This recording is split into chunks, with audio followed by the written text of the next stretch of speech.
पश्चिम बंगाल के कई शहरों से हजारों बीजेपी कार्यकर्ताओं ने कोलकाता की तरफ कूच किया।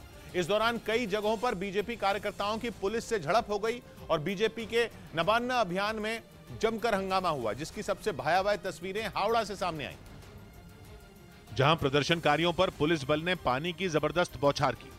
बीजेपी कार्यकर्ताओं को सीएम ममता बनर्जी के दफ्तर की तरफ बढ़ने से रोकने के लिए पुलिस ने पूरी जान लगा दी। पानी की इतनी तेज धार पड़ने के बावजूद प्रदर्शनकारी वहां से हटने को तैयार नहीं हुए। उन्होंने भी सीएम दफ्तर का घेराव करने की ठान रखी थी। ऐसे में उन्हें वहां से हटाने की पुलिस की सभी तरकीबें फेल होती दिखी। वहीं पर अब भी देखिए जो तस्वीरें सामने आ रही हैं, वाटर कैनन पुलिस का वो लगातार चल रहा है। बीजेपी कार्यकर्ता वहीं डटे रहे और इन हालात में भी उन्होंने बैरिकेडिंग पार करने की कोशिश की, लेकिन पुलिस भी इतनी आसानी से कहां पीछे हटने वाली थी। पानी की बौछार करने से भी जब प्रदर्शनकारी वहां से नहीं हटे तो उन्हें खदेड़ने के लिए पुलिस वालों ने दूसरे हथकंडे अपनाने शुरू कर दिए। और इसी कड़ी में बीजेपी कार्यकर्ताओं पर पुलिस की तरफ से आंसू गैस के गोले छोड़े गए। जैसे ही पुलिस ने यह एक्शन लिया, वहां भगदड़ मच गई। बीजेपी कार्यकर्ता इधर उधर भागने लगे। ऐसे में कई लोगों के जूते चप्पल सड़क पर छूट गए, लेकिन थोड़ी ही देर में प्रदर्शनकारियों ने फिर पूरे जोश से सीएम दफ्तर की तरफ कूच करना शुरू कर दिया। हालांकि यह उनके लिए इतना आसान नहीं था। पुलिस की बैरिकेडिंग ने फिर उनका रास्ता रोक लिया। हंगामे के बीच एक तस्वीर ऐसी भी सामने आई जिसमें पुलिस की सख्ती के बावजूद एक आदमी ने बैरिकेड को तोड़ने की कोशिश की, लेकिन पुलिस ने उसे ऐसा करने से रोक लिया और वहां से प्रदर्शनकारियों को भगाने का काम को जारी रखा। देखते ही देखते हावड़ा की सड़कों पर हो रहा बवाल पुलिस से प्रदर्शनकारियों की झड़प में बदल गया और वहां के हालात इस कदर बिगड़ गए कि पुलिस ने प्रदर्शनकारियों को हिरासत में लेना शुरू कर दिया। इस हंगामे के दौरान हावड़ा पुलिस ने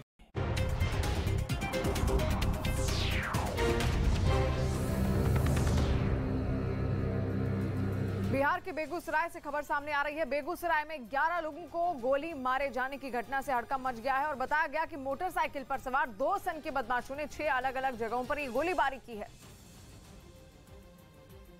जिसकी तस्वीरें वहां लगे सीसीटीवी कैमरे में रिकॉर्ड हो गई, जिनमें दिखा कि 2 बदमाश मोटरसाइकिल से वहां पहुंचे और सड़क से गुजर रहे लोगों पर अंधाधुंध गोलीबारी कर दी। इससे पहले कि कोई कुछ समझ पाता, वो पीछे की तरफ से वहां पर पहुंचे और 3 लोगों पर फायरिंग करते हुए आगे बढ़ गए। आरोप है कि उन्होंने जिले के दूसरे इलाकों में भी इसी तरह 8 और लोगों पर गोलीबारी की। इस गोलीबारी में चंदन नाम के एक आदमी की मौत हो गई है, जबकि 10 लोग जख्मी बताए जा रहे हैं। जिसके बाद पुलिस ने फायरिंग करने वाले बदमाशों को पकड़ने के लिए नाकेबंदी कर दी है। दहशत फैलाने के लिए घटना की गई है और किसने की है, एग्जैक्टली उसका मकसद क्या था, इस बारे में हम लोग अभी जांच कर रहे हैं। दिन दहाड़े जिस तरह से 40 मिनट के अंदर बेगूसराय में इस गोलीकांड को अंजाम दिया गया, पुलिस और स्पेशल टीम उसकी वजह तलाशने में भी जुटी है। बेगूसराय में दिल दिला देने वाली इस वारदात के बाद बिहार पुलिस मुख्यालय अब अलर्ट पर है, जिसके बाद पूरे बेगूसराय में नाकेबंदी कर दी गई है और दोनों बदमाशों की गिरफ्तारी के लिए छापेमारी की जा रही है। बिहार पुलिस की टीम सीसीटीवी वीडियो में बदमाशों को ढूंढ रही है। शुरुआती जानकारी के मुताबिक दोनों बदमाशों ने समस्तीपुर के रास्ते बेगूसराय में एंट्री की थी और फायरिंग के बाद दोनों आरोपियों के राजधानी पटना की तरफ भागने का शक जताया जा रहा है। और वहीं आपको बता दें, बिहार के बेगूसराय में 11 लोगों को गोली मारे जाने की घटना के बाद बीजेपी ने राज्य सरकार को घेर लिया है। बीजेपी ने आरोप लगाया कि राज्य में कानून का राज खत्म हो गया है और बेखौफ अपराधी दिन दहाड़े वारदात को अंजाम दे रहे हैं। तो बीजेपी ने यहां पर बड़ा हमला बोला है। बेगूसराय में जो घटना हुई उसके बाद लगातार छानबीन जारी है। जो 2 बदमाश थे उनकी तलाश लगातार की जा रही है, लेकिन साथ साथ कानून व्यवस्था पर भी बिहार की सवाल उठने एक बार फिर से शुरू हो गए हैं। 4 थाने से गुजरा है, 30 किलोमीटर तक गया है। आपके मोबाइल वैन कहाँ थे? आपके 4 थाने के बीच कोई पुलिस अफसर नहीं था जो कहीं रोक पाता इस अपराधी को। यानी मुख्यमंत्री लाचार हैं अपराधियों के बीच में और नई परिभाषा जंगल राज का घिरा बता दिया है जनता राज। ये बहुत दुर्भाग्य है कि जब से बिहार में महागठबंधन की सरकार बनी है, अपराधियों के हौसले बुलंद हैं और अपराधियों को लगता है अब तो हमारी सरकार बन गई। कार्तिकेय सिंह का मामला हो या बालू के खनन कार्यालय में जाकर जिस तरह से खनन पदाधिकारियों को धमकी दी गई और आज तक किसी भी मामले में कोई अपराधी गिरफ्तार नहीं किया गया। या पिरभोर थाना के अंदर जिस तरह से अनवर अहमद और राजद के समर्थकों ने थाने में घुसकर डीएसपी की वर्दी फाड़ना और धमकी देने का काम किया, तो लगातार स्थिति बिगड़ती जा रही है। मुख्यमंत्री जी ने 3 दिन पहले रिव्यू मीटिंग किया था लॉ एंड ऑर्डर को लेकर। ये बहुत दुर्भाग्यपूर्ण है। अभी अभी खबर मिली है कि 9 से 10 लोगों को गोली लगी है और एक व्यक्ति का देहांत भी हुआ, ऐसी सूचना है। और मैं उसी रूट से पटना के रास्ते में भी हूँ। कौन लोग हैं, इस तरह की पहले कभी घटना नहीं हुई। जो लोग भी रास्ते में खड़े रहे उन्हीं को वो गोली मारते गए। तो इसकी पूरी जांच होनी चाहिए और सख्त कार्रवाई होनी चाहिए। कानून का राज बिहार में स्थापित होना चाहिए। अजरबैजान और आर्मेनिया में फिर से जंग छिड़ गई। खबर है कि रात में अजरबैजान ने आर्मेनिया पर हमला कर दिया। आर्मेनिया ने दावा किया कि इस हमले में उसके कई सैनिकों की मौत हुई। अजरबैजान और आर्मेनिया की सेनाएं पिछले महीने भी भिड़ चुकी हैं और एक बार फिर दोनों देश जंग पर उतारू दिख रहे हैं। खबर है कि अजरबैजान ने रात में ही आर्मेनिया पर मिसाइलें दागनी शुरू कर दी थीं और सुबह भी उसके हमले जारी रहे और पूरा इलाका धमाकों की आवाज से गूंज उठा। कुछ और तस्वीरें भी आईं जिनमें बहुत सारे सैनिक बॉर्डर पार करते दिखे। दावा किया गया कि यह वीडियो अजरबैजान के उन सैनिकों का है जो आर्मेनिया में घुसने की कोशिश कर रहे थे, जिसके बाद खबर आई कि आर्मेनिया ने भी अजरबैजान को जवाब दिया और उसके भी कुछ सैनिक मारे गए। हालांकि अजरबैजान ने उनकी संख्या नहीं बताई, लेकिन आर्मेनिया ने आंकड़े नहीं छिपाए।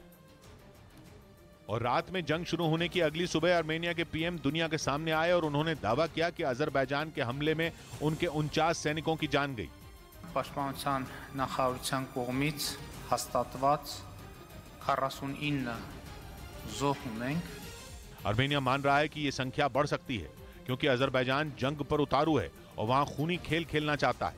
इस बार भी फसाद की जड़ वही पुरानी वजह है जिसका नाम है नागोर्नो कराबाख, जिसके लिए पिछले महीने भी अजरबैजान और आर्मेनिया भिड़ चुके हैं और एक बार फिर जमीन के उसी टुकड़े के लिए लड़ाई हो रही है। आर्मेनिया का दावा है कि अजरबैजान ने उस पर ड्रोन के जरिए हमला किया, जिन्होंने बॉर्डर के आसपास के इलाकों में खूब तबाही मचाई।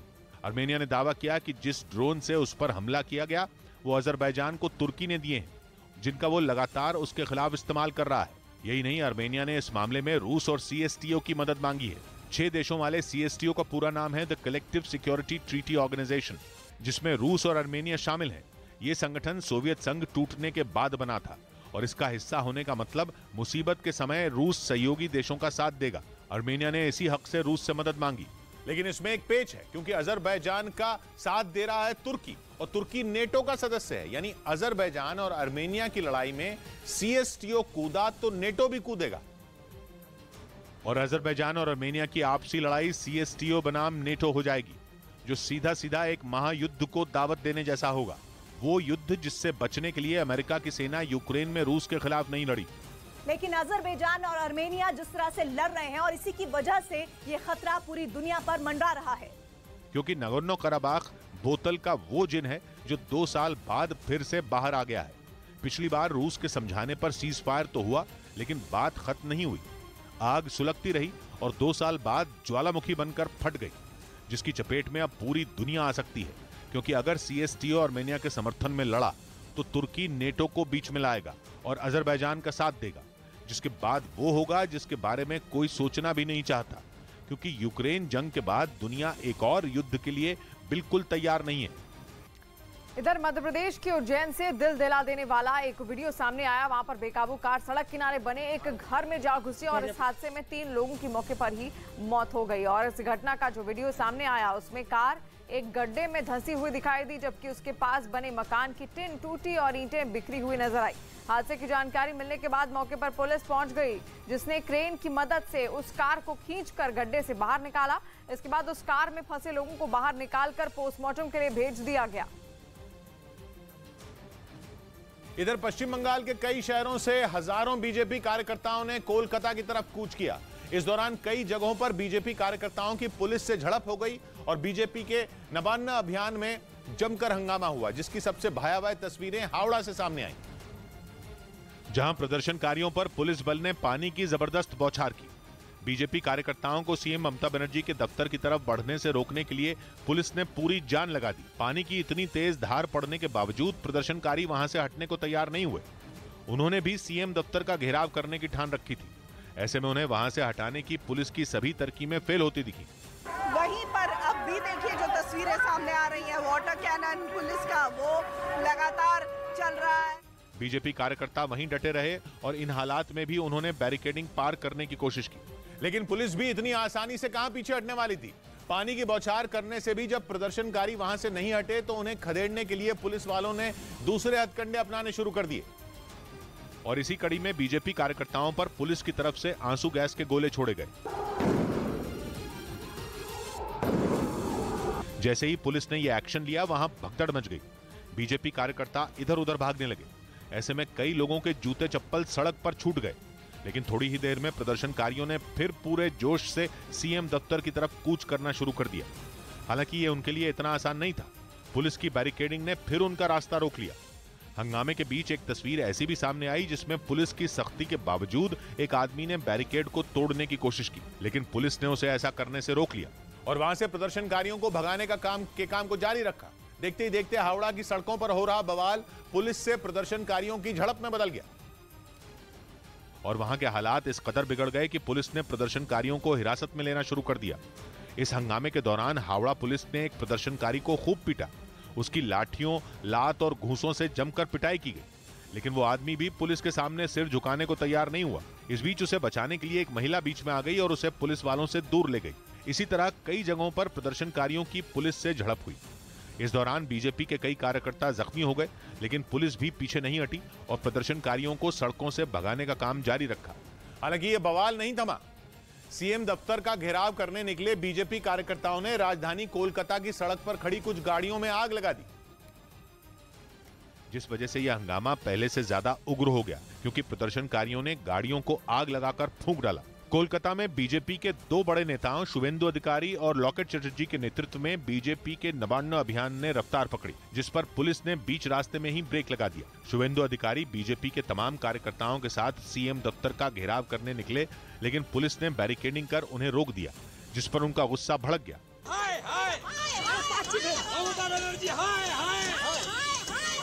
जब काफी कोशिश के बाद भी पुलिस वालों ने उन्हें वहां से आगे बढ़ने नहीं दिया तो वो भी वहीं डटे रहे। लेकिन कुछ ही देर बाद जब बीजेपी कार्यकर्ताओं ने शुवेंदु अधिकारी के नेतृत्व में कदम आगे बढ़ाने शुरू किए, तब पुलिस भी एक्शन मोड में आ गई और उसने वहां से प्रदर्शनकारियों को खदेड़ना शुरू कर दिया।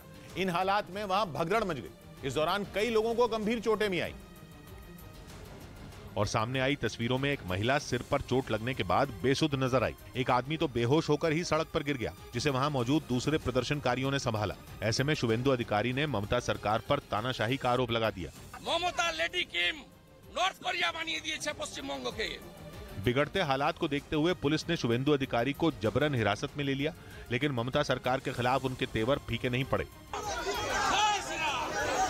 शुवेंदु अधिकारी के अलावा बीजेपी सांसद लॉकेट चटर्जी को भी हिरासत में लेकर पुलिस थाने ले गई और इसी तरह बीजेपी के कई नेताओं और कार्यकर्ताओं को अलग अलग जगहों से हिरासत में लिया गया। इसके बावजूद ममता सरकार के खिलाफ हो रहे इस प्रदर्शन की आग पूरे राज्य में फैली दिखी, जिनमें आसनसोल भी शामिल है। वहां के रानीगंज रेलवे स्टेशन में बीजेपी कार्यकर्ताओं ने घुसने की कोशिश की तो पुलिस से उनकी झड़प हो गई। कोलकाता पहुंचने के लिए रेलवे स्टेशन में घुसने की कोशिश के दौरान एक बीजेपी कार्यकर्ता को पुलिस ने पकड़ लिया और उसे जबरन अपनी गाड़ी में बैठाकर थाने ले गई।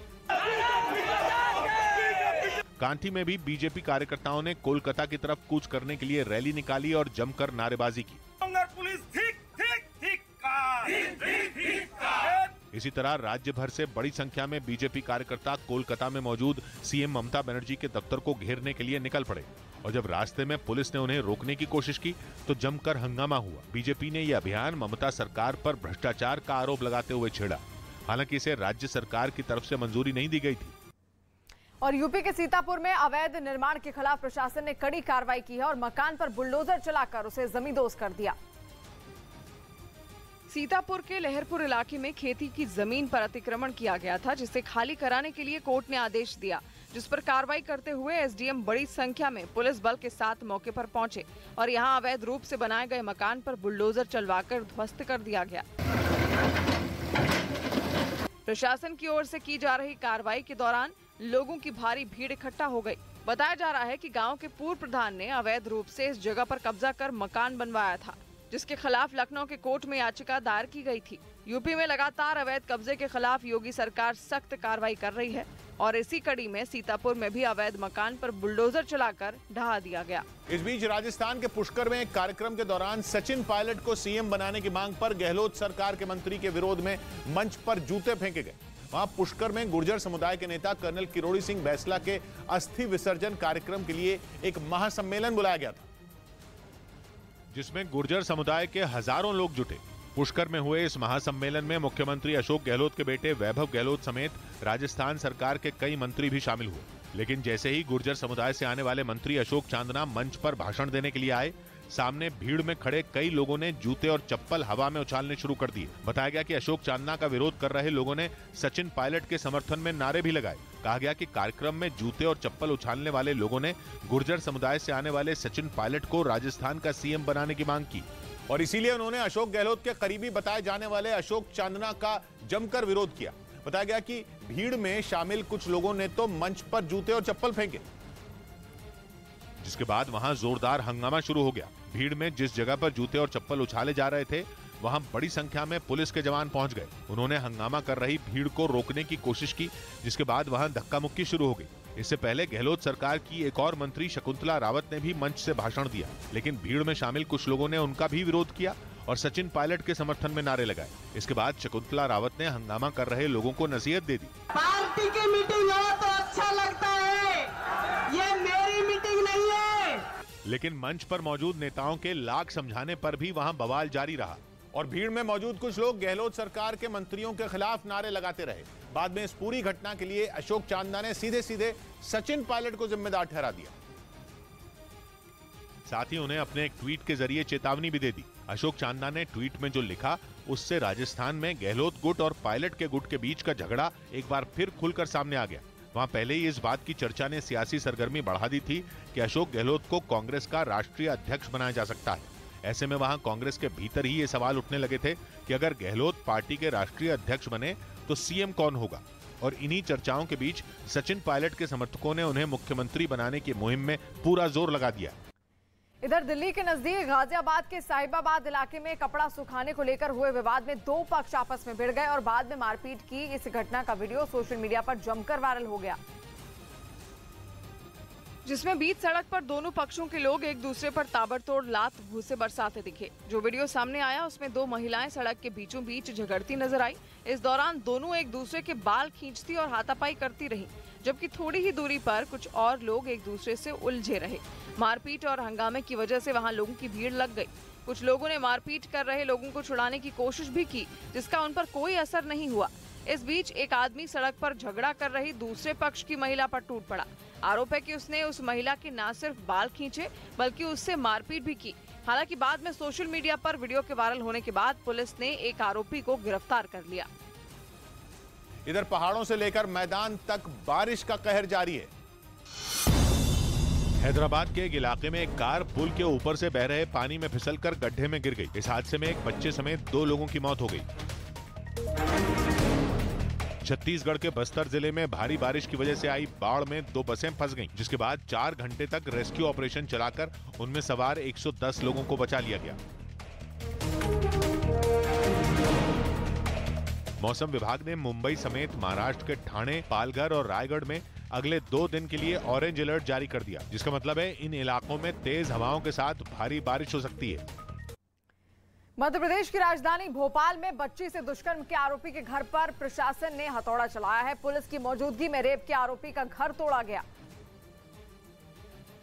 भोपाल में नर्सरी में पढ़ने वाली 3.5 साल की बच्ची से रेप के बाद प्रशासन हरकत में आया और आरोपी हनुमंत का घर गिरा दिया गया। परिवार की शिकायत पर निजी स्कूल के बस ड्राइवर के खिलाफ ये एक्शन लिया गया। इससे पहले नर्सरी में पढ़ने वाली बच्ची ने ड्राइवर पर यौन दुर्व्यवहार का आरोप लगाया था और बाद में कपड़े बदलने की बात भी कही थी। इस बीच पुलिस ने रेप के आरोप में निजी स्कूल के बस ड्राइवर और महिला हेल्पर को गिरफ्तार किया। उनके खिलाफ पॉक्सो एक्ट के तहत केस दर्ज किया गया था। मां बाप हैं बच्चे के और उनसे घटनाक्रम जानने का पूरा प्रयास किया जा रहा है। वहीं आरोपी ड्राइवर और महिला हेल्पर को जिला कोर्ट में पेश किया गया, जहां उन्हें 1 दिन की पुलिस रिमांड में भेज दिया गया। इस बीच पुलिस पूरे मामले की जांच में जुटी है। उधर खबर है कि उज्बेकिस्तान में होने वाली एससीओ समिट में चीन के बेल्ट एंड रोड इनिशिएटिव यानी BRI प्रोजेक्ट का मुद्दा उठ सकता है, क्योंकि इस प्रोजेक्ट की आड़ में चीन पर गरीब देशों को कर्ज तले दबाने का आरोप लगा। और नौबत यह आ गई कि कई देशों पर चीन का कर्ज उनकी जीडीपी से भी अधिक हो गया। माना जा रहा है कि चीन के गरीब देशों में फैलाए गए कर्ज के इसी जाल का मुद्दा 15 और 16 सितंबर को होने वाली एससीओ समिट में उठ सकता है। वैसे चीन के BRI प्रोजेक्ट की आलोचना भी खूब हुई। बावजूद इसके उसने इस प्रोजेक्ट पर एशिया और यूरोप के देशों में काम जारी रखा और गरीब देश और गरीब होते चले गए। इसलिए एससीओ शिखर सम्मेलन में यह मुद्दा चर्चा का विषय बन सकता है। क्योंकि चीन के लाख छिपाने के बावजूद सच नहीं छिपा, गवाही के लिए आंकड़े भी आए। फोर्ब्स की रिपोर्ट में दावा किया गया कि चीन के बेल्ट एंड रोड इनिशिएटिव यानी BRI प्रोजेक्ट की वजह से दुनिया के 97 देश कर्ज में डूब गए हैं, जिनमें ज्यादातर देश अफ्रीकी महाद्वीप के हैं। इसके अलावा कुछ देश मध्य एशिया और दक्षिण पूर्व एशिया के भी हैं। रिपोर्ट कहती है चीन ने जिन देशों को सबसे ज्यादा कर्ज दिया है उनमें पाकिस्तान और श्रीलंका का नाम शामिल है। यानी एससीओ में शामिल पाकिस्तान संगठन के अपने सहयोगी चीन का कर्जदार है, वो भी कम नहीं बल्कि हजारों करोड़ों रुपए का, जिसे चुकाते चुकाते उसकी कमर टूट जाएगी। वैसे जानकार मानते हैं कि BRI प्रोजेक्ट के पीछे चीन की नीयत ठीक नहीं थी, जिसका सबूत है करीब करीब कंगाल हो चुका श्रीलंका और आर्थिक संकट से जूझ रहा पाकिस्तान। श्रीलंका की हालत चीख चीख कर दुनिया को बता रही है कि चीन ने कर्ज की आड़ में वहां कितनी लूट खसोट मचाई। रही बात पाकिस्तान की, तो वो भी दुनिया के आगे भीख मांगने को मजबूर है, क्योंकि फोर्ब्स की रिपोर्ट में दावा किया गया कि चीन ने पाकिस्तान को $77 बिलियन यानी भारतीय रुपयों में 61 लाख करोड़ रुपए से ज्यादा का कर्ज दिया है। यही नहीं, इस रकम की वजह से पाकिस्तान चीन का सबसे बड़ा कर्जदार बन गया। रही बात श्रीलंका की, तो उसे चीन ने करीब $7 बिलियन यानी 5 लाख करोड़ रुपए से ज्यादा का कर्ज दिया, जिसका नतीजा यह हुआ कि पाकिस्तान और श्रीलंका चीन के हाथों की कठपुतली बन गए। चीन ने 2013 में BRI प्रोजेक्ट शुरू किया था, जिसके बाद वो दुनिया के कई हिस्सों में विकास कार्यों के नाम पर घुस गया और फिर धीरे धीरे किसी दीमक की तरह वहां की अर्थव्यवस्था को खोखला करने लगा। जो देश संभल सकते थे वो संभले और जो नहीं संभल पाए वो चीन के बनाए गए दलदल में धंसते गए। एक रिपोर्ट में दावा किया गया कि BRI प्रोजेक्ट के तहत 165 विकासशील देशों में 13,000 से ज्यादा परियोजनाओं पर काम चल रहा है, जिनमें 42 गरीब देशों पर चीन का कर्ज उनके जीडीपी से 10% से अधिक हो चुका है। मतलब चीन उन देशों की मदद नहीं कर रहा बल्कि उन्हें अपना गुलाम बना रहा है और एससीओ के देशों से ये बात छिपी हुई नहीं है। उसका सबसे बड़ा कर्जदार पाकिस्तान भी एससीओ का हिस्सा है और इसीलिए माना जा रहा है कि समरकंद की एससीओ समिट में ये मुद्दा हॉट टॉपिक हो सकता है, क्योंकि चीन ने पहले पाकिस्तान को कर्ज दिया और जब पैसे वापस नहीं मिले तो वहां चल रहे कई और प्रोजेक्ट रोक दिए, जिसकी वजह से पाकिस्तान परेशान है। वो अलग बात है कि डर की वजह से वो खुलकर कुछ बोलता नहीं, लेकिन अगर एससीओ समिट में यह मुद्दा उठा तो भारत की मौजूदगी में पाकिस्तान के पास चीन से सीधी बात करने का मौका होगा, जिससे चीन की चालबाजियों पर लगाम लग सकती है। यूपी के बरेली में आग लगने से अफरा तफरी का माहौल बन गया, जिसमें बीच सड़क पर एक बस पूरी तरह जलकर राख हो गई। बरेली के सोबीगंज इलाके में एक स्कूल बस में आग लग गई। स्कूल की तरफ जा रही बस से अचानक धुआं निकलने लगा और कुछ ही देर में बस में लगी आग बेकाबू हो गई। जब तक आसपास मौजूद लोग आग बुझाने की कोशिश करते, तब तक बस आग में घिर चुकी थी और बस से आग की लपटें उठने लगी। बस के ड्राइवर और कंडक्टर ने आनन फानन में किसी तरह अपनी जान बचाई। गनीमत ये रही कि बस में कोई और शख्स मौजूद नहीं था। बस में लगी भीषण आग को बुझाने के लिए दमकल की गाड़ी मौके पर पहुंची और फिर आग पर काबू पाया जा सका, लेकिन इस बीच रामपुर रोड पर दोनों तरफ जाम लग गया और आसपास गाड़ियों की लंबी लाइन लग गई। इस रास्ते से गुजरने वाले लोगों को काफी दिक्कतों का सामना करना पड़ा। वहीं आग बुझाए जाने के बाद दोबारा रास्ता चालू करवाया गया। उधर गुजरात के सूरत से रोंगटे खड़े कर देने वाला एक वीडियो सामने आया, जिसमें स्कूल वैन की एक कार से जोरदार टक्कर होती दिखाई दी है। पूरी घटना वहां लगे सीसीटीवी कैमरे में रिकॉर्ड हो गई, जिसमें कार एक स्कूल वैन को जोरदार टक्कर मारती नजर आई। इस घटना का जो वीडियो सामने आया उसमें स्कूल वैन अपने दाईं ओर मुड़ती दिखी। जैसे ही वो सड़क के बीचों बीच पहुंची, सामने से आ रही तेज रफ्तार कार ने जोरदार टक्कर मार दी। कार की रफ्तार इतनी तेज थी कि उसकी जद में आकर स्कूल वैन पलट गई, जबकि कार बेकाबू होकर सड़क के दूसरी तरफ जाकर रुकी। इस घटना के बाद वहां अफरा तफरी मच गई और लोग बच्चों को बचाने के लिए स्कूल वैन की तरफ भागने लगे, जिनकी मदद से वहां फंसे बच्चों को सुरक्षित बाहर निकाल लिया गया। उधर उत्तर प्रदेश के अमरोहा में आबकारी विभाग ने खराब हो चुकी 27 लाख की शराब को बुलडोजर चलवाकर नष्ट कर दिया है। बताया गया कि शराब पिछले 4 सालों से गोदाम में बंद थी और वो पीने लायक नहीं बची थी और इसी वजह से आबकारी विभाग ने 1127 पेटी शराब की बोतलों पर बुलडोजर चलवाकर नष्ट कर दिया, ताकि खराब हो चुकी शराब को कोई गलती से न पी ले। प्रशासन की इस कार्रवाई का एक वीडियो भी सामने आया, जिसमें कुछ लोग शराब की बोतलों को जमीन पर फैलाते हुए दिखाई दिए। इसके बाद प्रशासन की तरफ से वहां एक बुलडोजर बुलवाया गया और फिर अधिकारियों का इशारा मिलते ही बुलडोजर जमीन पर पड़ी शराब की सैकड़ों बोतलों को तोड़ने में जुट गया। थोड़ी ही देर में बुलडोजर ने खराब हो चुकी 27 लाख की शराब को नष्ट कर दिया। इस कार्रवाई के दौरान पुलिस के जवानों के साथ साथ आबकारी विभाग के भी कई अधिकारी वहाँ पर मौजूद रहे। इस बीच खबर है कि यूक्रेन के हाथों उत्तर पूर्व में तगड़ा झटका खाने के बाद रूस ने उससे बदला लेने का फुल प्रूफ प्लान बना लिया है। माना जा रहा है कि पुतिन की तैयारी यूक्रेन के दक्षिण में उसे मुंह तोड़ जवाब देने की है। और यूक्रेन के दक्षिण में काला सागर है, यानी समंदर का वो इलाका जहां रूस पहले दिन से ही अपनी ताकत झोंके हुए है। इसलिए इस बार भी रूस काला सागर से ही यूक्रेन को चित करने की कोशिश में है। खुद यूक्रेन की सेना की ऑपरेशन कमांड साउथ ने फेसबुक पर यह दावा किया है कि काला सागर में रूस के जंगी जहाजों के बेड़े में इजाफा देखा गया है। यूक्रेन का दावा है कि रूस ने काला सागर में 4 बड़े लैंडिंग शिप तैनात किए हैं। लैंडिंग शिप ऐसा जंगी जहाज होता है जो कि खास तौर पर एम्फीबियस मिलिट्री ऑपरेशन के लिए डिजाइन किया जाता है। एम्फीबियस मिलिट्री ऑपरेशन में थल और नौसेना समंदर से हमले करके दुश्मन के तट पर टूट पड़ती है।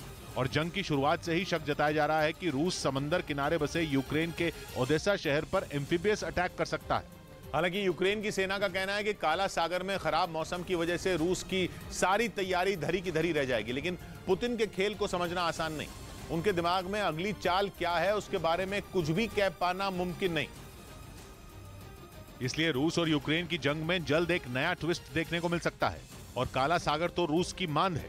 काला सागर यूक्रेन के दक्षिण में मौजूद है और यूक्रेन के ही दक्षिण में है उसका क्राइमिया प्रायद्वीप, जिस पर 8 साल से रूस कुंडली मारकर बैठा है।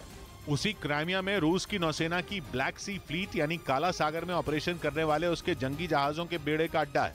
ये वो बेड़ा है जो यूक्रेन पर हमले की शुरुआत से ही पुतिन के एक्शन प्लान के सबसे अहम हथियारों में एक है। रूस के इसी बेड़े ने यूक्रेन पर कैलिबर क्रूज मिसाइलें दाग कर उसकी कमर तोड़कर रख दी थी। जंगी जहाजों के इसी बेड़े की बदौलत रूस ने यूक्रेन के बंदरगाह तक ब्लॉक कर दिए और उसके अनाज को यूक्रेन से बाहर नहीं निकलने दिया। हालांकि फिर यूक्रेन के मिसाइल हमलों ने भी रूस की ब्लैक सी फ्लीट की हवा निकाल दी। उसके विशाल जंगी जहाज मॉस्को तक की जल समाधि करा दी। लेकिन अब खबर है कि रूस ने काला सागर से एक बार फिर यूक्रेन पर हल्ला बोलने का प्लान बनाया है। बड़ी खबर आ रही है पाकिस्तान से, जहां पर उज्बेकिस्तान में होने वाली शंघाई सहयोग संगठन यानी कि एससीओ समिट से पहले पाकिस्तान ने आतंक के खिलाफ एक नया पैंतरा खेला है। खबर है कि पाकिस्तान सरकार ने अफगानिस्तान की तालिबान सरकार को चिट्ठी लिखकर आतंकी संगठन जैश ए मोहम्मद के सरगना मसूद अजहर को तुरंत गिरफ्तार करने की मांग की है। इस चिट्ठी में पाकिस्तान ने मसूद अजहर के ठिकानों की जानकारी भी दी है। पाकिस्तान की इस चिट्ठी को उज्बेकिस्तान में होने वाली एससीओ समिट से पहले उसका नया पैंतरा माना जा रहा है, जिसके जरिए वो एफएटीएफ की ग्रे लिस्ट में से निकलना की फिराक में है। और हालांकि अफगानिस्तान की तालिबान सरकार ने पाकिस्तान की ओर से इस तरह की कोई भी चिट्ठी मिलने से साफ इनकार कर दिया है। असल में आतंकी मसूद अजहर भारत में कई आतंकी हमलों को अंजाम दे चुका है, जिसका वो जिम्मेदार भी है, जिनमें कंदहार प्लेन हाईजैक और संसद में हुआ हमला भी शामिल है। और संयुक्त राष्ट्र ने उसे ग्लोबल टेररिस्ट भी घोषित किया है।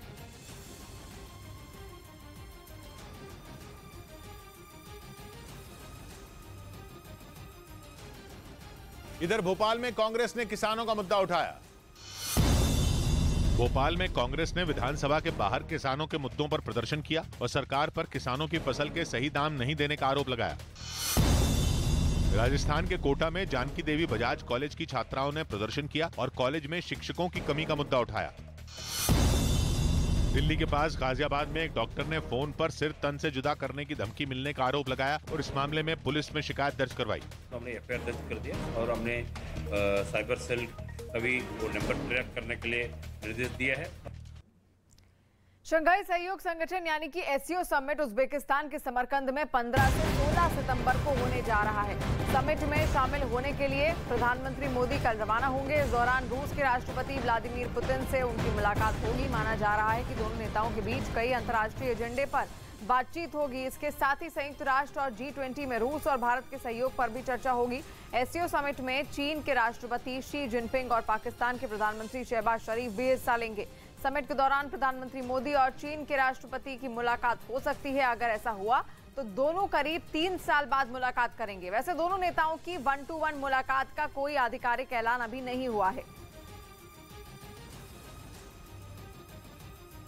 और समरकंद में एससीओ समिट की सारी तैयारियां पूरी कर ली गई हैं। चप्पे चप्पे पर सुरक्षा व्यवस्था का इंतजाम कर दिया गया है। समरकंद का प्राचीन इतिहास भी रहा है।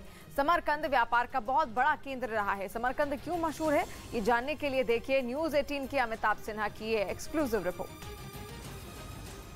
समरकंद का प्राचीन इतिहास भी है। भारत में कुषाण भी पहुंचे थे ईसा पूर्व पहली शताब्दी में। कुषाण के बाद अगर लगातार देखा जाए, समरकंद एक व्यापार का केंद्र रहा। चीन के से जो सिल्क रोड निकलती थी, उसका समरकंद एक बहुत बड़ा व्यापारिक केंद्र रहा।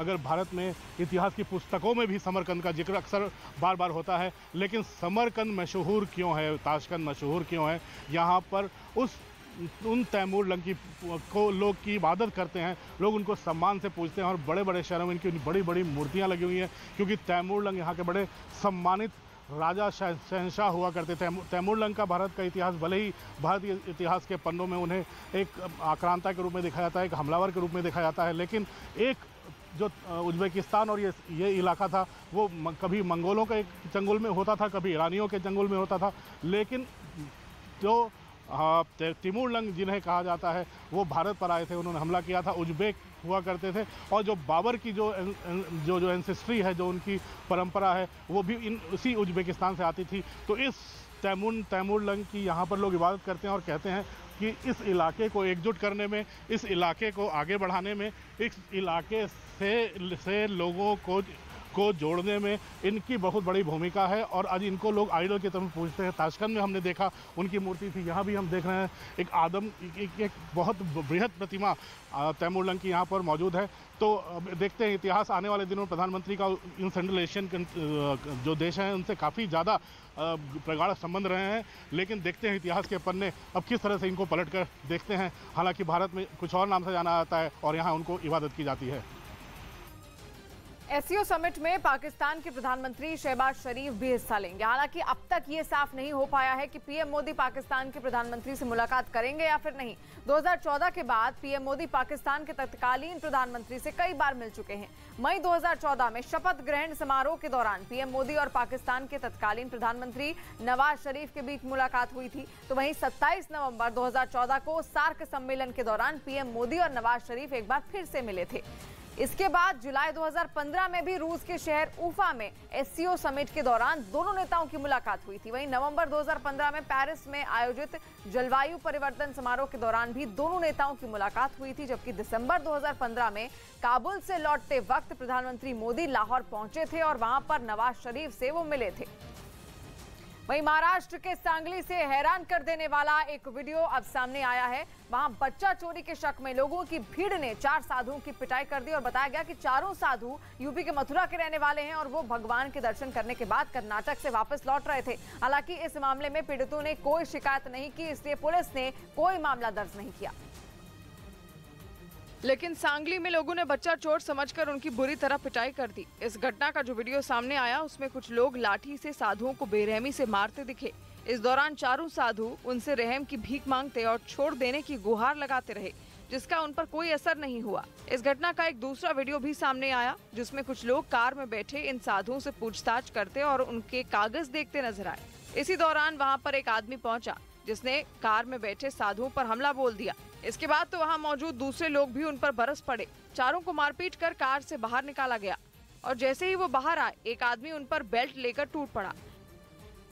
और सांगली में साधुओं की पिटाई मामले में सांगली एसपी दीक्षित ने जानकारी दी है। साधुओं ने पिटाई मामले की नहीं कोई शिकायत दर्ज करवाई थी, इसीलिए पुलिस ने अब तक मामला दर्ज नहीं किया है। तो महाराष्ट्र में साधुओं की पिटाई से हड़कंप मचा है। सांगली में 4 साधुओं की यहां पर जमकर पिटाई कर दी गई। बच्चा चोरी के शक में इन चारों साधुओं की पिटाई यहां पर की गई थी। न्यूज 18 से बोले सांगली के एसपी, क्या कुछ उन्होंने कहा। विवेक गुप्ता इस वक्त हमारे साथ जुड़े हुए हैं। विवेक, और क्या जानकारी मिल रही है?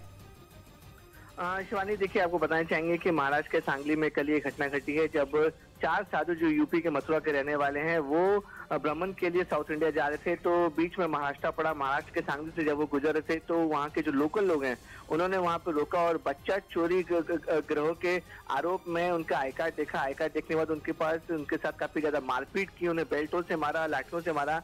ये पूरी घटना वीडियो बनाए गए और उसकी वीडियो पूरी तरह से वायरल हो चुके हैं। उसके बाद जब हमने पुलिस से बातचीत करने की कोशिश की तो पुलिस ने भी इस घटना की पुष्टि की, लेकिन साफ तौर पर कहा कि जो पीड़ित साधु बाबा थे उन्होंने इस पूरे मामले में शिकायत दर्ज नहीं कराई है, इसलिए इस पूरे मामले में मामला दर्ज नहीं किया गया है। अगर कोई भी इस पूरे मामले में शिकायत दर्ज करता है तो आरोपी के खिलाफ सख्त से सख्त कार्रवाई की जाएगी। हालांकि इस पूरे मामले में शिकायत दर्ज नहीं की गई, लेकिन अब इस पूरे मामले में राजनीति शुरू हो गई है और बीजेपी की जो महाराष्ट्र में सरकार है उनका साफ तौर पर कहना है कि इस पूरे मामले में मुंबई पुलिस जांच करे और जो भी आरोपी उस वीडियो में दिख रहे हैं उनके खिलाफ सख्त से सख्त कानूनी कार्रवाई करे। जी विवेक, यहाँ पर सख्त कार्रवाई की बात तो जरूर की गई है, लेकिन फिलहाल कोई मामला इन चारों साधुओं की ओर से दर्ज नहीं करवाया गया है, इसलिए पुलिस फिलहाल कोई एक्शन नहीं ले रही है। इधर तुर्की के साथ बढ़ते तनाव के बीच ग्रीस ने अपनी तैयारियों को धार देना तेज कर दिया, जिसके लिए उसने अपने F-16 लड़ाकू विमानों को आधुनिक और खतरनाक बनाने के मकसद से अमेरिका के साथ बड़ी मिलिट्री डील कर दी।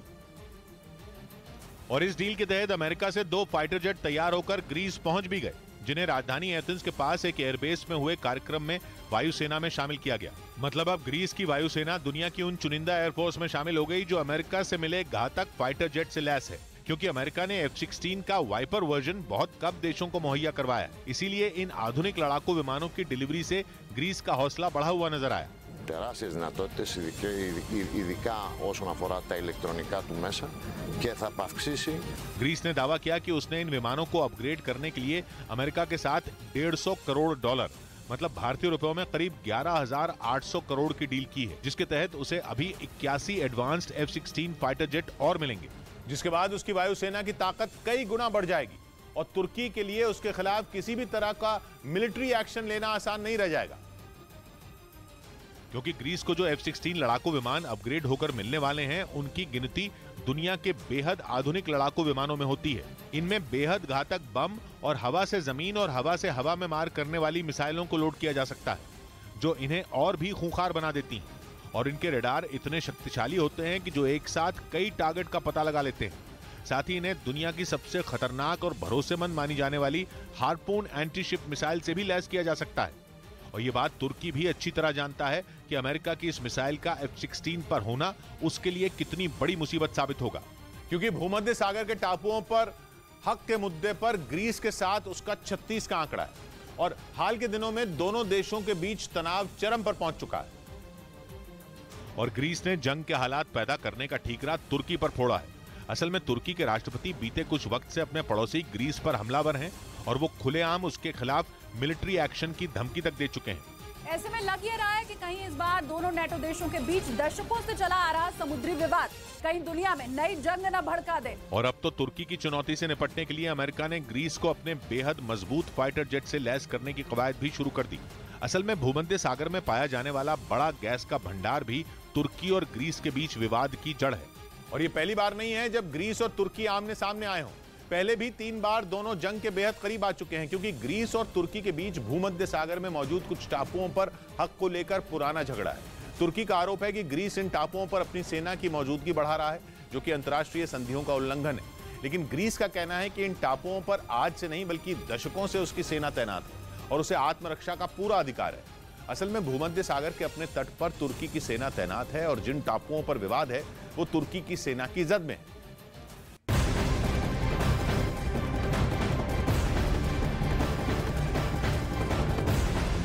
और इसी के साथ बड़ी खबर सामने आ रही है। आपको बता दें, जैकलीन फर्नांडिस की मुश्किलें कम होती हुई कहीं से भी नहीं दिख रही हैं। दिल्ली पुलिस की आर्थिक अपराध शाखा यानी कि EOW ने सुकेश चंद्रशेखर से जुड़े 200 करोड़ रुपए के मनी लॉन्ड्रिंग मामले में उन्हें समन जारी किया है। जैकलीन को आज पूछताछ के लिए बुलाया गया है। जैकलीन को आज सुबह करीब 11 बजे मंदिर मार्ग स्थित EOW दफ्तर में हाजिर होने के लिए कहा गया है। इससे पहले जैकलीन से सोमवार को पूछताछ होने वाली थी, लेकिन जैकलीन ने EOW से हाजिर होने के लिए 15 दिन का समय मांगा था, जिसे EOW ने नामंजूर कर दिया था और उन्हें 14 सितंबर यानी कि आज हाजिर होने के लिए कहा था। EOW के सूत्रों के मुताबिक जैकलीन आज EOW के सामने पेश होंगी।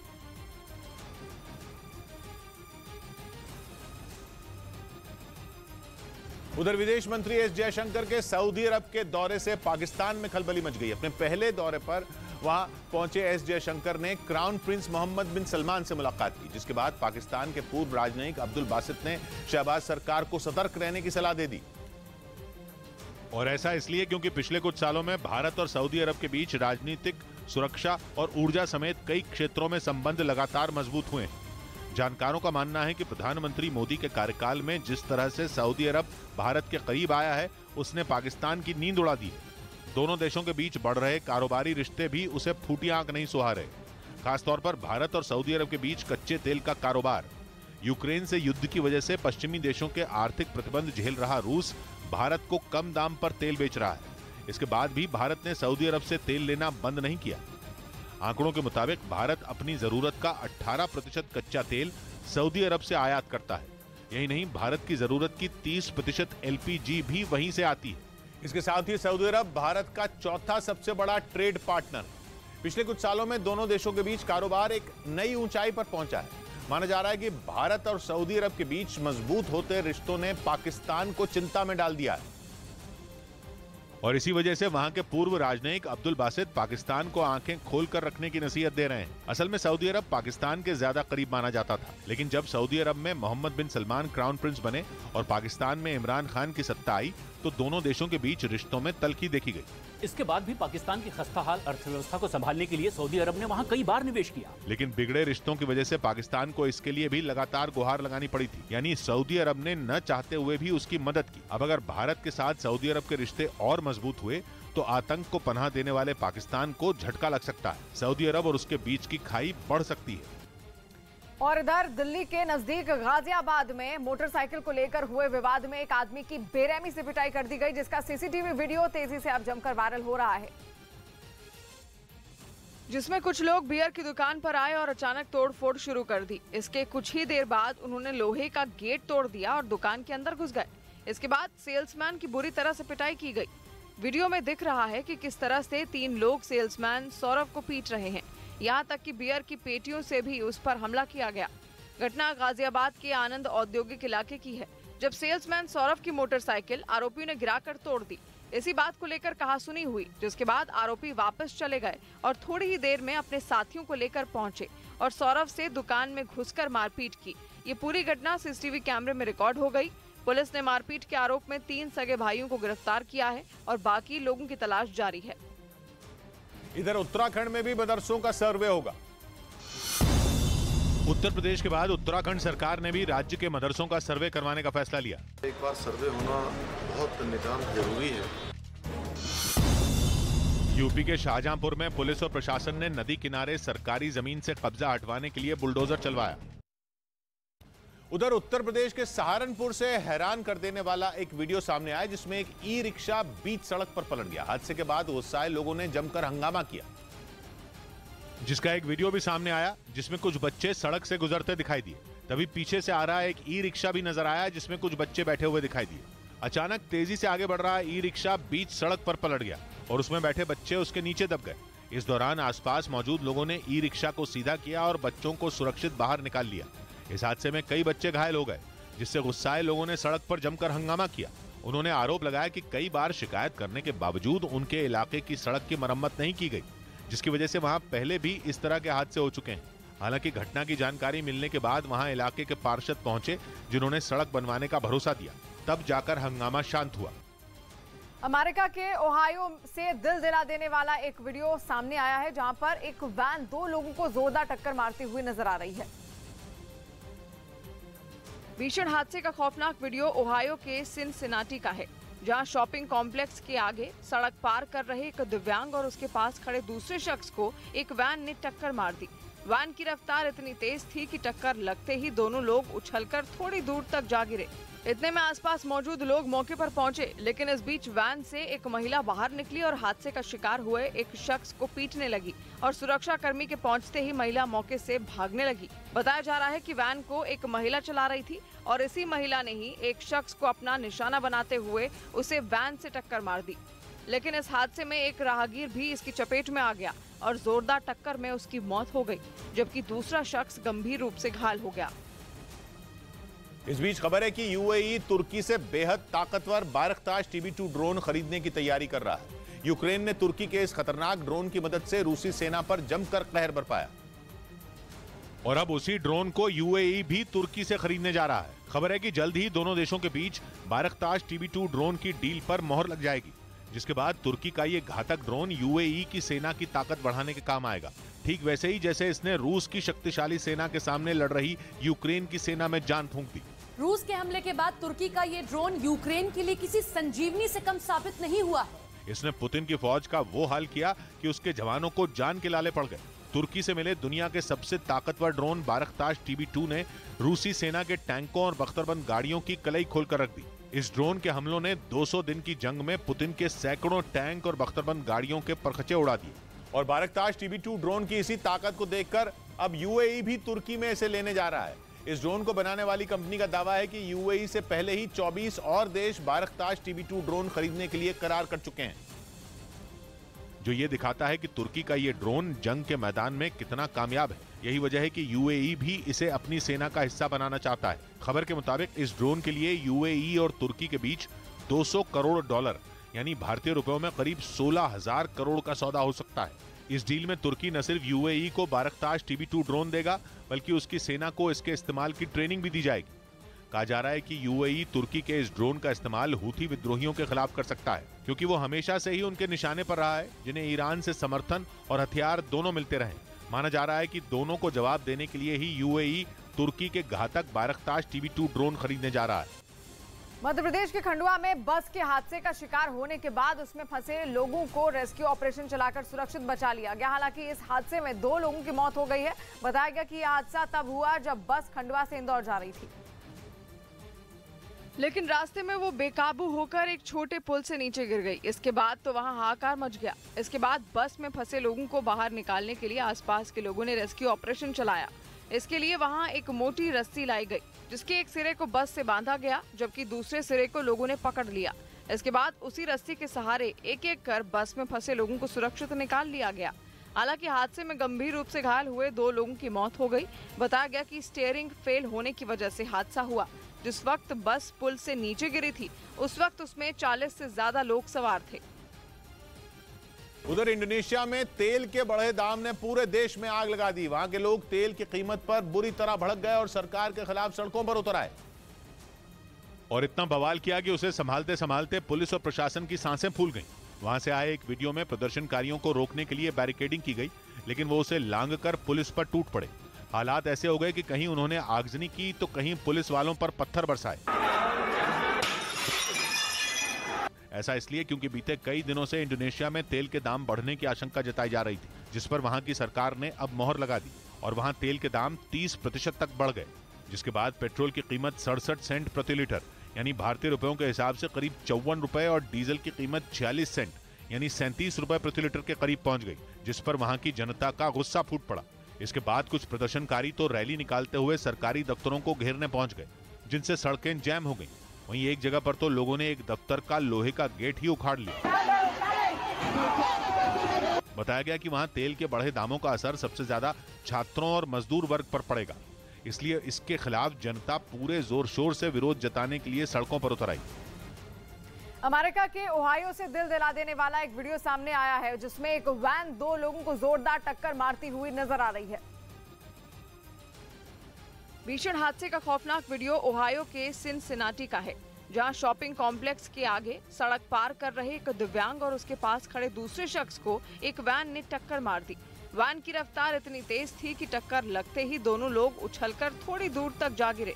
इतने में आसपास मौजूद लोग मौके पर पहुंचे, लेकिन इस बीच वैन से एक महिला बाहर निकली और हादसे का शिकार हुए एक शख्स को पीटने लगी और सुरक्षा कर्मी के पहुंचते ही महिला मौके से भागने लगी। बताया जा रहा है कि वैन को एक महिला चला रही थी और इसी महिला ने ही एक शख्स को अपना निशाना बनाते हुए उसे वैन से टक्कर मार दी।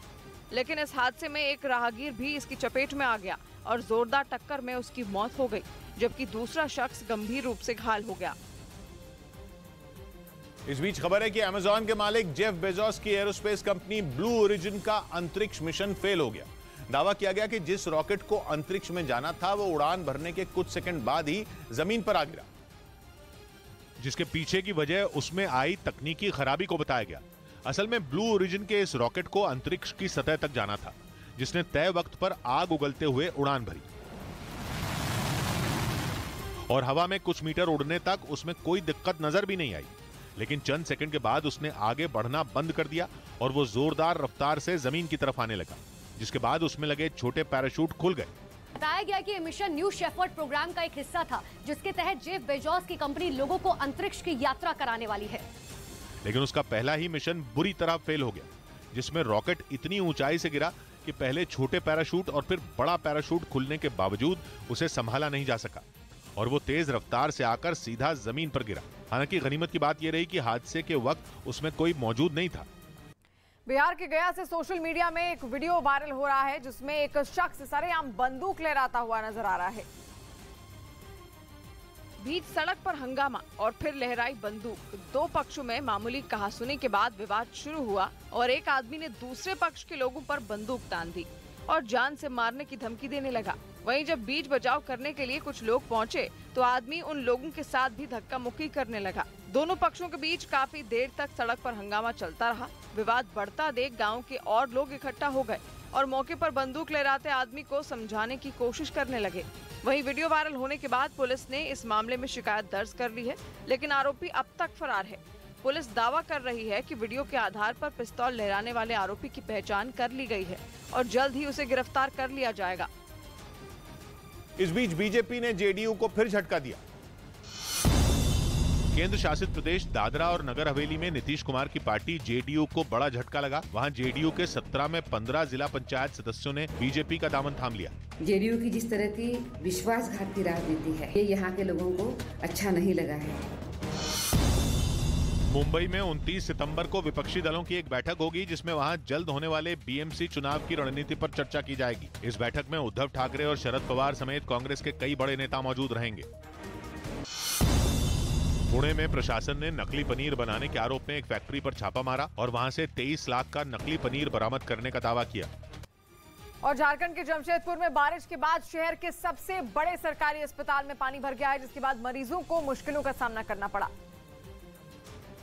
जिसका वीडियो भी सामने आया है। बताया गया कि 2 दिनों से साइक्लोनिक बारिश हो रही है, जिससे एमजीएम मेडिकल कॉलेज के बर्न वार्ड में पानी भर गया। इसके बाद अस्पताल स्टाफ के साथ मिलकर मरीजों के परिजन बाल्टी से पानी निकालते दिखे। स्थानीय लोगों के मुताबिक करोड़ों रुपए सालाना फंड मिलने के बाद भी हर साल कोल्हान के इकलौते सरकारी अस्पताल का बर्न वार्ड जलमग्न हो जाता है।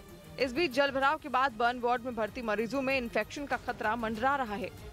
उधर बाढ़ में डूबे पाकिस्तान के सिंध प्रांत के शहरों को बचाने के लिए मुख्य हाईवे तोड़ने का फैसला किया गया। इस बार पाकिस्तान में जो बाढ़ आई उससे सिंध प्रांत के कई शहरों में हाहाकार मच गया। इन शहरों में वहां का दादू शहर भी शामिल है, जहां बाढ़ का पानी ऐसा भरा कि उसे निकालना ही मुश्किल हो गया। सिंध प्रांत के दादू शहर में इस समय लाखों लोग फंसे हैं, क्योंकि बाढ़ का ज्यादातर पानी इसी शहर से होकर गुजरता है और इसीलिए फैसला किया गया कि दादू और दूसरे शहरों को बचाने के लिए वहां हाईवे तोड़े जाएंगे, क्योंकि कहा जा रहा है कि सिंध हाईवे के डूबने की वजह से सिंध प्रांत के दादू और दूसरे कई शहरों से पानी निकल ही नहीं पा रहा है। पाकिस्तान में हुई आफत की बारिश की वजह जलवायु परिवर्तन को माना गया, जिसकी वजह से सबसे ज्यादा तबाही हुई सिंध प्रांत में, जहां के दक्षिणी हिस्से में औसत से 466% ज्यादा बारिश हुई। प्रशासन का कहना है कि कई शहरों से बाढ़ का पानी उतर चुका है, लेकिन सिंध प्रांत के कई शहर हैं जहां पानी नहीं उतर रहा, क्योंकि सिंध हाईवे डूबा हुआ है। दादू शहर उन्हीं में एक है, जहां सिंध हाईवे की 3 पॉइंट ऐसे हैं जो पूरी तरह डूबे हैं और शहर से पानी निकालने में रास्ते में रुकावट बन रहे हैं, जिसकी वजह से दादू शहर में रहने वाली करीब 15 लाख लोग फंसे हुए हैं। प्रशासन का कहना है कि यह शहर 90% डूबा हुआ है और बिना हाईवे तोड़े पानी निकालना मुश्किल है। खबर है कि बाढ़ की वजह से पाकिस्तान के कई और हाईवे भी डूबे हुए हैं और उन्हें भी तोड़ने की तैयारी है। पाकिस्तान में बाढ़ से हुई तबाही की वजह से मानसून और ग्लेशियर पिघलना है, जिससे 3 करोड़ लोगों पर असर पड़ा और करीब 1300 लोगों की जान गई और अब भी लोगों की जान मुसीबत में है।